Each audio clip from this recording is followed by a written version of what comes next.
Students, in the previous lecture, we have solved simple problem on non-trading concern, means income and expenditure account. Now today, we are going to solve detailed problem on non-trading concern or income and expenditure account.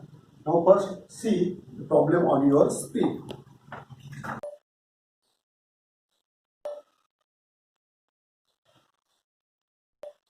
Now pay attention in the problem. From the following receipts and payments account of Western Gymkhana for the year ended 31st December 2007 and other information, comma, prepare income and expenditure account for the year ended 31st December 2007 and balance sheet as on that date. Now see the receipt and payment account. First debit side to balance the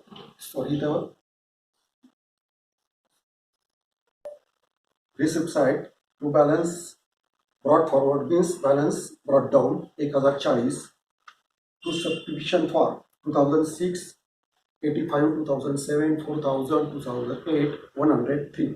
Next to donation 1200. Next to entertainment receipt 876, interest 81, and last entrance fees 1000. Now see the payment side by salaries rupees 1300. Next, entertainment expenses 645, electric charges 234, general expenses 350, rates and taxes 120, investment 3000, stationery and printing 241, expenses of 2006 600. Next, 5% fixed deposit 1000, and the last balance carried forward means carried down 895. Total of the receipt and payment account 8385. Now see the following additional information. Number one, the Gymkhana has 450 members paying an annual subscription of rupees 10 each, rupees 20 is still in arrears towards subscription for the year 2006.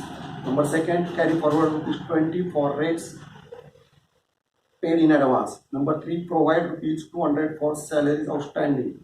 Number 4, the Gymkhana owns land and building standing in the books at rupees 15,000 and furniture standing at rupees 1,150, on which depreciation at the rate of 5% and 15% respectively is to be written off. Number 5, interest for 3 months at 12% per annum is occurred on investment. Number 6, the capital fund as on 1st January 2006 was rupees 16,695, and last 50% of the entrance fees are to be capitalized.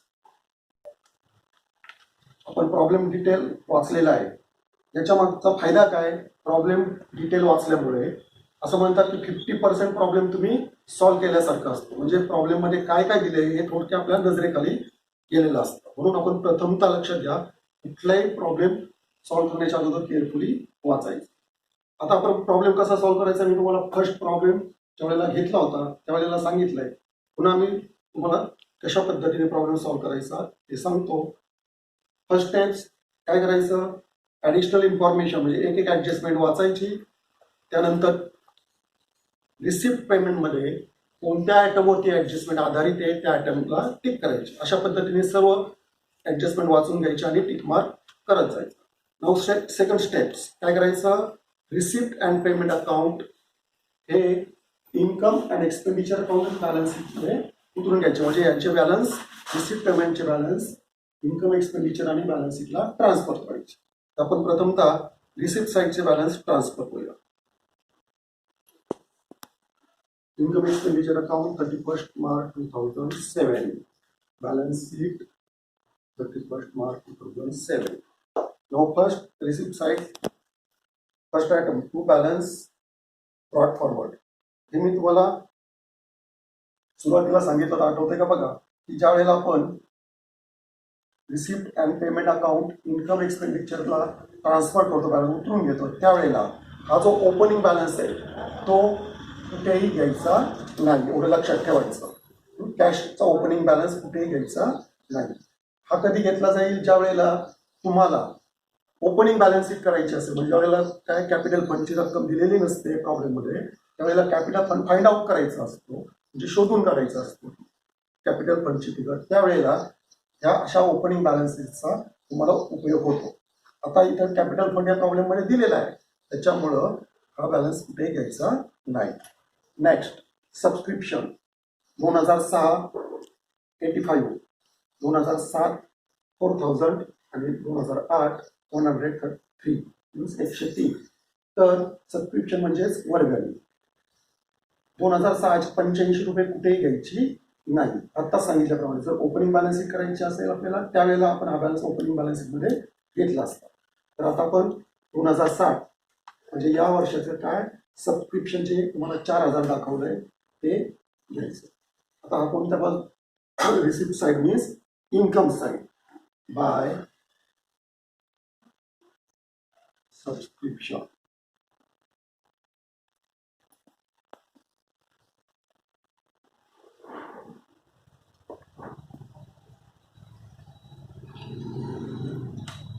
हा balance दिलेला आहे की तुम्हाला 4000 inner साईडला. आपण tick mark करून घेऊया पहिले, म्हणजे आपल्याला जागा सोडायला सोपं जाईल. इनर जिथे टिक मार्क असेल तो ॲटम त्याची फिगर नेहमी इनरला घेतली जाते, म्हणजे आपल्याला ॲडजस्टमेंटला जागा सोडता येते. तर प्रथमतः the Gymkhana has 450 members paying annual subscription of ₹10, म्हणजे आपण सबस्क्रिप्शनला टिक मार्क केलेली आहे. Carry forward ₹20 for rates paid in advance. रेट्सला टिक मार्क करा. बघा payment side rates and taxes 120 आहे ना, तिथे टिक मार्क करा रेट्स अँड टॅक्सेस आयटमला. Next provide ₹200 for salary outstanding. सॅलरीला टिक मार्क करा. नेक्स्ट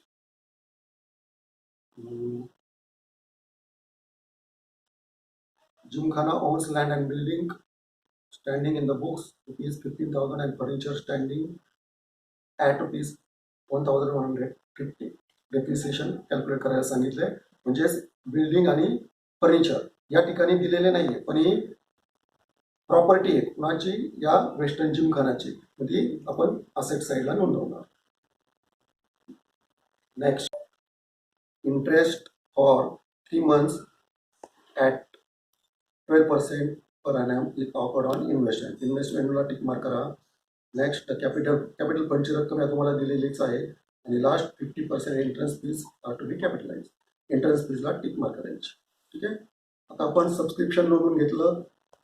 इनरला 4000.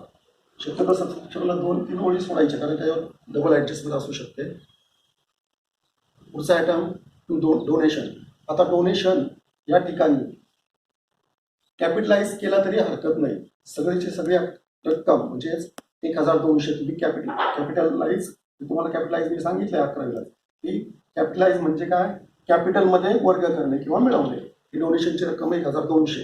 इथे इन्कमला दाखवतात की कॅपिटलमध्ये ॲड करू शकतात, ते आपण नंतर करूया. Next to entertainment receipt by payment receipt. किंमत म्हणजे आउटर कॉलमला 876. Next to entrance fees by entrance fees.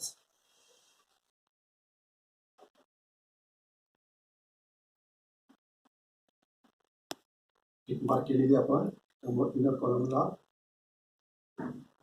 1000.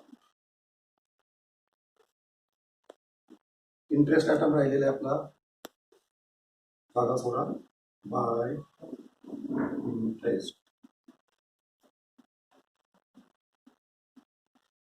How much 81.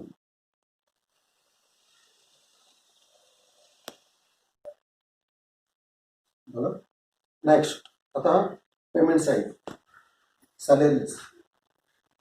Expenditure साईडला सॅलरी एक मार्क आहे इनरला द्या 1300. Next entertainment expenses.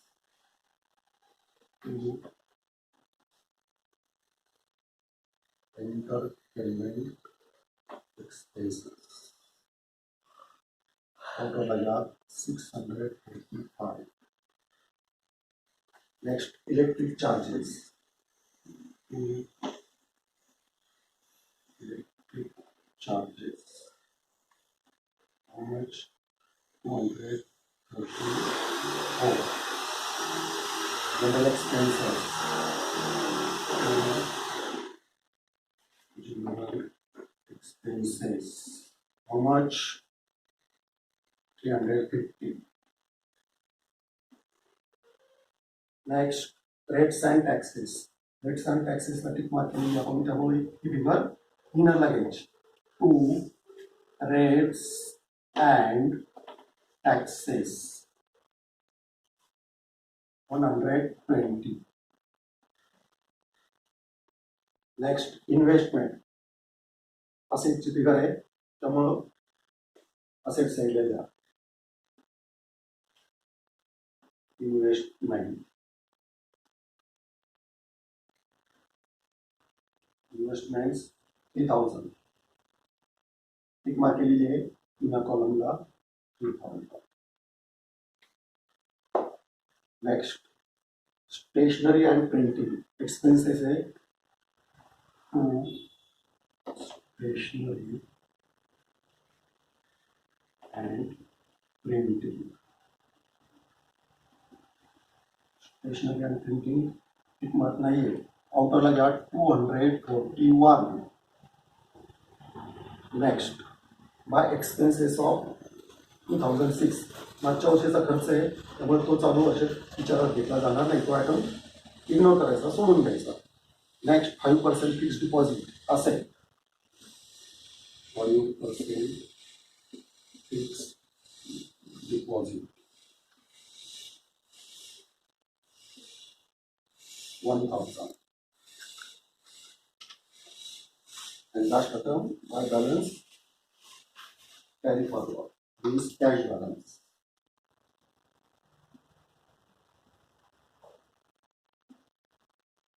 $895. ठीक आहे. अशा पद्धतीने आपण काय केलं आहे, receipt payment account, income and expenditure account balance शीटला सर्व आयटम ट्रान्सफर केले. आता नेक्स्ट स्टेप्स काय करायचं, एक एक ॲडजस्टमेंट वाचायची, त्यानंतर दोन इफेक्ट टाकून द्यायचे. जिथे दोन इफेक्ट होता तिथे दोन इफेक्ट टाकून द्यायचे. फर्स्ट ॲडजस्टमेंट पहा, the Gymkhana has 450 members paying an annual subscription of ₹10. कधी कधी एका ॲडजस्टमेंटमध्ये दोन दोन ॲडजस्टमेंट काय करतात, इन्व्हॉल्व केलेले असतात, देतात.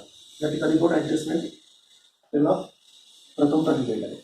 तर जिमखाना किती मेंबर्स आहेत, 450, आणि त्यांची वार्षिक वर्गणी ॲन्युअल सबस्क्रिप्शन म्हणजेच वार्षिक वर्गणी प्रत्येक मेंबरची ₹10. म्हणजे किती व्हायला पाहिजे, 450 × 10 4500. आपल्याकडे किती आहे ऑलरेडी 4000. म्हणजेच आउटस्टँडिंग इन्कम अजून किती अद्याप यायचे, 50 × 10 म्हणजेच ₹500. ठीक आहे. ₹500 आपल्याला काय करावं लागेल, ऍड करावं लागेल. Outstanding income, add in that particular item, add outstanding subscription 500. आउटरला गेले 4000. त्या वर्षाचं ते उत्पन्न असतं परंतु अद्याप मिळालेले नसतं. Income offered in that particular year but do not receive, it is called outstanding income. First effect should be add in that respective account. Subscription 4000 मध्ये आपण 4500 पाहिजे ना, तर आपल्याकडे किती आहे, 4000. 500 आउटस्टँडिंग म्हणजे टोटल 4500. आता याचा second effect will be appear on asset side. Outstanding subscription.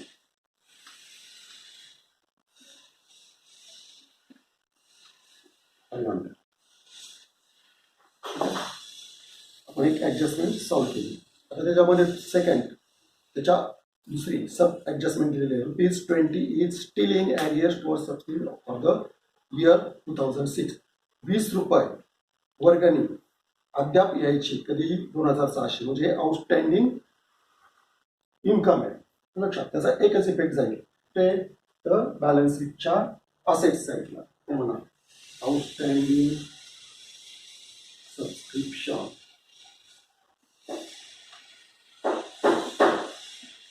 $20.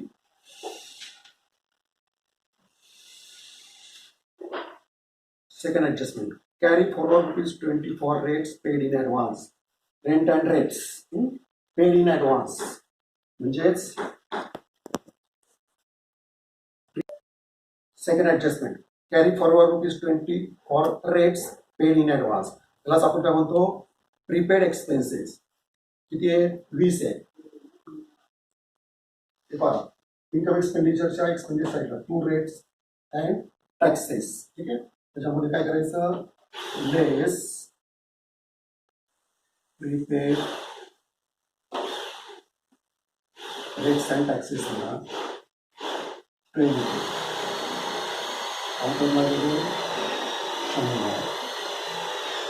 आता prepaid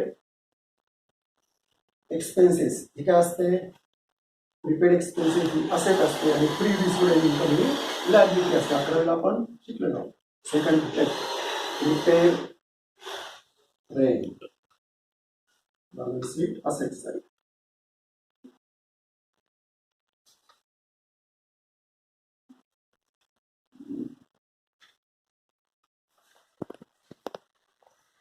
Next, number 3, provide ₹200 for salary outstanding.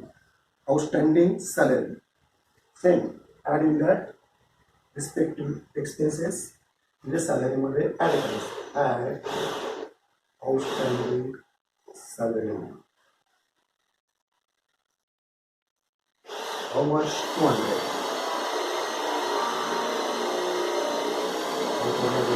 1,000.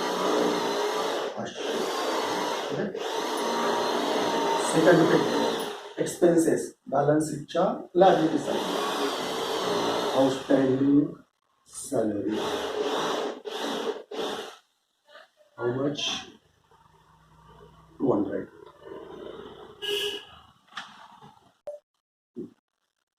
Outstanding salary. First effect, add in the respective expenses. Salary मध्ये add outstanding salary 200. and second effect, balance sheet liability side outstanding salary. ठीक आहे. Next, gymkhana owns land and building 15,000 आणि furniture 1150, म्हणजेच asset साईडला इथल्या land and building. आता याच्यावर depreciation काढायला सांगितलं, त्यामुळं इनरमध्ये जायचे 15,000 आणि फर्निचर 1150.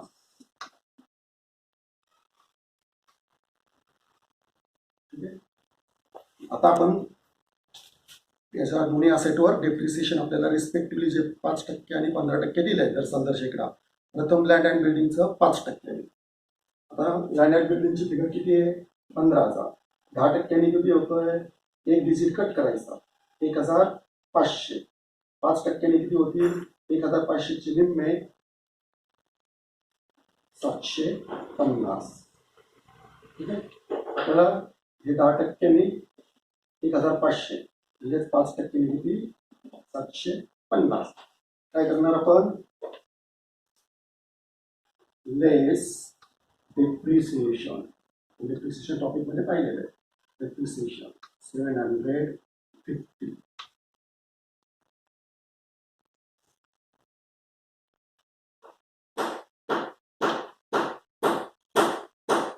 आउटरमध्ये 14,250. ठीक आहे. त्यानंतर फर्निचरचं डेप्रिसिएशन आपल्याला करायचं आहे. फर्निचर किती आहे? 1,150. आता त्याला 15% आपल्याला डेप्रिसिएशन दिलं आहे. मग प्रथमतः आपण 10% म्हणजे एक डिजिट कट केलं. त्यानंतर 1% म्हणजे 2 डिजिट काढली 11.50 1% झाला. याला गुणिले काय केलं 15ने केलं 15% सांगितलं तर तुम्हाला 173 एवढी फिगर मिळेल. पॉईंट मध्ये असे करायचे 173 रुपये डेप्रिसिएशन ए. म्हणजे डेप्रिसिएशन फर्निचर मधनं लेस डेप्रिसिएशन 173 आउटर लागलेले 7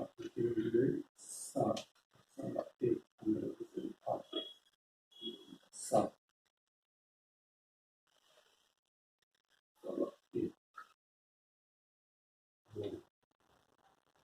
970. ठीक आहे. त्यानंतर आता दुसरा इफेक्ट डेप्रिसिएशनचा इन्कम एक्सपेंडिचरच्या एक्सपेंडिचर साईडला घ्यायचा. To depreciation first land and building, second furniture. Land and building 750, furniture 173, total 923 total झाली. ठीक आहे. नेक्स्ट नंबर बघा. Interest for 3 months at 12% is accrued on investment. Investment किती आहे तुमच्याकडे 3000 आहे. ठीक आहे. आता या 3000वर तुम्हाला 12% दर साल दर शेकडा 3 महिन्याचं व्याज आपल्याला काढायला सांगितलं. बघा आता 12 महिने 12% 3 महिन्याचं तर 10% रसवणं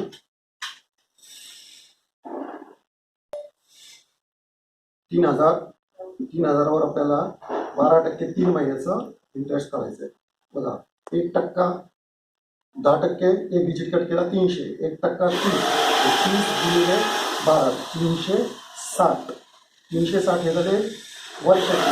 आपल्याला 3 महिन्याचे करायचे म्हणजे 4ने वाढले 9 चौक 36 90 रुपये. 360 रुपये 1 इयर आणि 3 महिन्याचे 9 चौक 36 90 रुपये एवढे इन्व्हेस्टमेंटवर interest.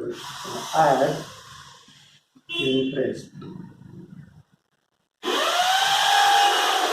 5%, 12% for 3 months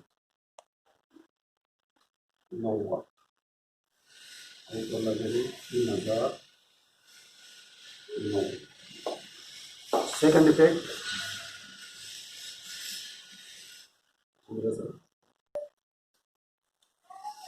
income side by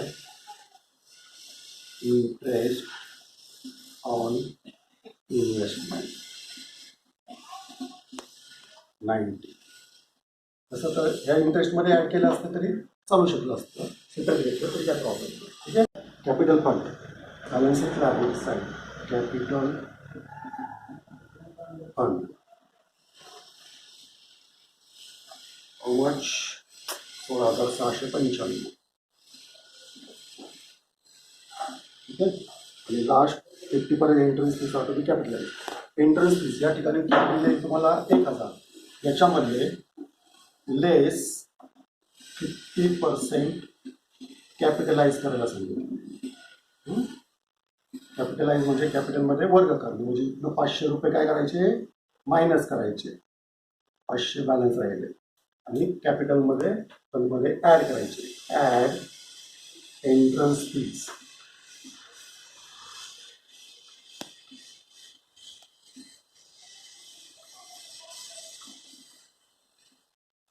500. आपण डोनेशनची फिगर आपण इथं इन्कम मध्ये दाखवलेली नाही. आपण काय करणार की डायरेक्ट कॅपिटलाइज करणार म्हणजे ॲड डोनेशन 1000 डोनेशन. अशा पद्धतीने आपल्या सर्व ॲडजस्टमेंट ॲडिशनल इन्फॉर्मेशन आपण इथे नोंदवलेले आहे. आता आपण प्रथम इन्कम एक्सपेंडिचर क्लोज करूया. आता टोटल इन्कम साईडची जास्त येते एक्सपेंडिचरपेक्षा. इन्कम साईडची टोटल आहे 6,047. ठीक आहे. त्यानंतर ही रब आपण लिहिली. या ठिकाणी आपल्याला जो रिझल्ट मिळणार आहे तो सरप्लस मिळणार आहे. इथे म्हणायचं टू सरप्लस